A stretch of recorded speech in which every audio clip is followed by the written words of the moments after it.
So friends, Sunil Shetty, করিশ্মা কাপুর, সোনালী বেন্দ্রের রক্ষক মুভির একটা ইন্টারেস্টিং আননোন ফ্যাক্ট ভিডিও লাস্টে শেয়ার করব। সাথে সাথে এই সিনেমার বাজেট কত, বক্স অফিসে কত কালেকশন করেছিল, বক্স অফিসে কি বডি এনেছিল তাও শেয়ার করব। পার্সোনালি এই সিনেমাটা আমার কেমন হয়েছে তাও শেয়ার করব। স্কিপ না করে ভিডিওটা পারলে পুরো দেখো। যদি ভালো লাগে তাহলে অবশ্যই এটা তোমরা লাইক করে দিয়েছো। So friends, welcome back to my channel. আজ 3 ডিসেম্বর 2025, বুধবার। ওয়েদার ভালো, ঠান্ডা গরম মিশিয়েই আছে, খুব একটা ঠান্ডাও নেই খুব একটা গরমও নেই।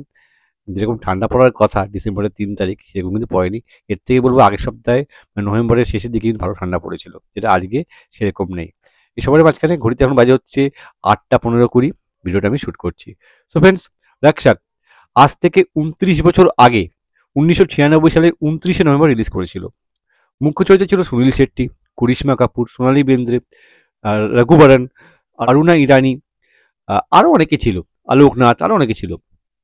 রক্ষক একটা অ্যাকশন ড্রামা মুভি। প্রডিউস ও ডাইরেক্ট করেছিল অশোক খন্ডা, মিউজিক দিয়েছিল আনন্দ মিলিন। এবার যদি বাজেট আর বক্স অফিস নিয়ে আলোচনা করি, রক্ষকের বাজেট ছিল 5 কোটি, আর প্রথম দিন বক্স অফিসে ওপেনিং নিয়েছিল 63 লাখ। প্রথম উইকেন্ডের শেষে কালেকশন ছিল 1,76,00,000, আর প্রথম সপ্তাহে শেষে কালেকশন ছিল 3,05,00,000। আর এই মুভিটার overall net India life time collection ছিল 6,62,00,000, আর ওয়ার্ল্ড ওয়াইড গ্রস কালেকশন ছিল 9,40,00,000। বক্স অফিস ইন্ডিয়া ফ্লপ বাড়ি দিয়েছে। বেকার ভার্ডির সাইটটাকে আমার ঘোটালা আমার মনে হয়, কেননা সিনেমাটার বাজেট দেখো 5 কোটি। বক্স অফিস ইন্ডিয়ার সাইটে ভিজিট করো, তোমরা দেখতে পাবে সেখানে বলছে বাজেট 5 কোটি, বক্স অফিসে তুলে 6,62,00,000 প্লাস। তো সেই সিনেমাটাকে তোমরা ফ্লপ কী করে বলবে? একটা সিনেমা যার বাজেট, সেটা যদি সে রিকভার করে নেয় তাহলে তো সে সেফ জোনে চলে গেল। এবার তার থেকে বেশি যা যা রোজগার করবে সেটা তার আর্ন। এটা নেট কালেকশনের কথা বলছি, আমি গ্রস কালেকশনে আসছিও না। এই সিনেমাটা ইজিলি বাজেট রিকভার করে বেশ কিছু প্রফিট করেছে। এটা অ্যাকচুয়ালি সেমি হিট ভার্ডির দাও, অ্যাভারেজ দাও তবু ঠিক আছে, ফ্লপ কী করে দাও? এটা বুলভার্ডির সিনেমাটা কিন্তু বক্স অফিসে সেমি হিট বলতে পারো, আমি হিটও বলছি না, কেননা খুব বেশি মার্জিন না হলেও একটা বেশ কিছু একটা কালেকশন আনতে পেরেছে। যদি ওয়ার্ল্ড ওয়াইড বেসিসে বক্স অফিস ভার্ডিটা আসতো তাহলে তো বুঝতেই পারছি 9,40,00,000, বাজেটের অলমোস্ট ডবল, ক্লিন হিট হয়ে যেত। কিন্তু সেটা তো হয় না। আমাদের বলিউড ফিল্মের ক্ষেত্রে নেট ইন্ডিয়া কালেকশন ও বেসিস করেই বক্স অফিস ভার্ডি আসে, সেই জন্যই সিনেমাটা বক্স অফিসে সেমি হিট হয়েছে।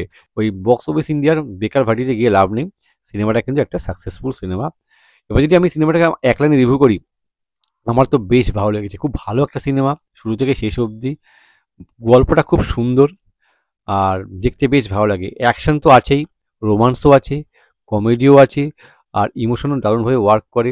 আর কিছু কিছু মতো অবশ্যই দেখবার মতো, মানে যদি ভালো গল্পের সিনেমা দেখতে চাও তাহলে এই সিনেমাটা মিস করো না, সিনেমাটা সত্যিই ভালো। আর এর জন্যই আমার গায়ে লাগছে যে বক্স অফিস ইন্ডিয়া কী করে সিনেমাটাকে ফ্লপ বাড়িয়ে দেয়, কেননা সিনেমাটা কিন্তু ভালো চলেছে হলে, এটা অস্বীকার করা যায় না। যারা দেখবে তারা নিশ্চয়ই আমার সঙ্গে এগ্রি করবে। কাজে সিনেমাটা খুব ভালো একটা মুভি। সুনীল শেট্টি এক কথায় অসাধারণ ভালো অভিনয় করেছে সিনেমাতে সুনীল শেট্টি। করিশ্মা কাপুরের কাজও খুব ভালো সিনেমাতে। সোনালী বেন্দ্র ভালো কাজ করেছে। অরুণা ইরানি সুনীল শেট্টির মায়ের চরিত্রে ভালো অভিনয় করেছে। রঘুবরন ভালো কাজ করেছে, সাউথ ইন্ডিয়ান অ্যাক্টর, সাউথের ফেমাস ভিলেন বলতে পারো, ভালো অভিনয় করেছে। আরও যারা যারা ছিল নিয়ে নিয়ে গিয়ে ভালো কাজ করেছে। গানগুলো খুব সুন্দর, সবকটা গান ভালো। আর বিশেষ করে শেহের কি লড়কি, যেই গানটার মধ্যে রবীন্দ্র ট্যান্ডন একটা ক্যামিও করেছে, মানে এই গানটার মধ্যে রবীন্দ্র ট্যান্ডন ছিল। ব্যাপক, গানটা হেভি লাগে। আরও যে যে গানগুলো আছে সেগুলো বেশ ভালো, গানগুলো শুনতে বেশ ভালো লাগে। সব মিলিয়ে ভালো একটা অ্যাকশন এন্টারটেনমেন্ট মুভি। যদি 90s-এর অ্যাকশন মুভি দেখতে পছন্দ করো, সুনীল শেট্টিকে অ্যাকশন ইমেজে দেখতে পছন্দ করো, ভালো গল্পের সিনেমা দেখতে পছন্দ করো, তাহলে কিন্তু এই সিনেমাটা দেখো। আশা করছি তোমাদের প্রত্যেকের ভালো লাগবে, আমার তো খুবই ভালো লেগেছে। এবার সেই ইন্টারেস্টিং আননোন ফ্যাক্ট। ফ্রেন্ডস, এই মুভিতে প্রথমে লিড রোলের জন্য সুনীল শেট্টির আগে অনিল কাপুরকে অফার করা হয়েছিল, কিন্তু কোনো কারণবশত অনিল কাপুর রোলটা করতে পারেনি। ফাইনালি সুনীল শেট্টি এই সিনেমায় কাস্ট হয়।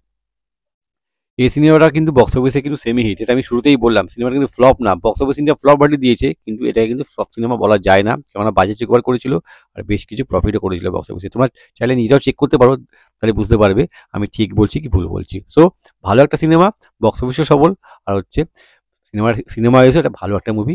সো মিস করো না, পারলে একবার দেখো, আর কমেন্ট করে জানিও কেমন লাগলো। খুব ভালো একটা মুভি।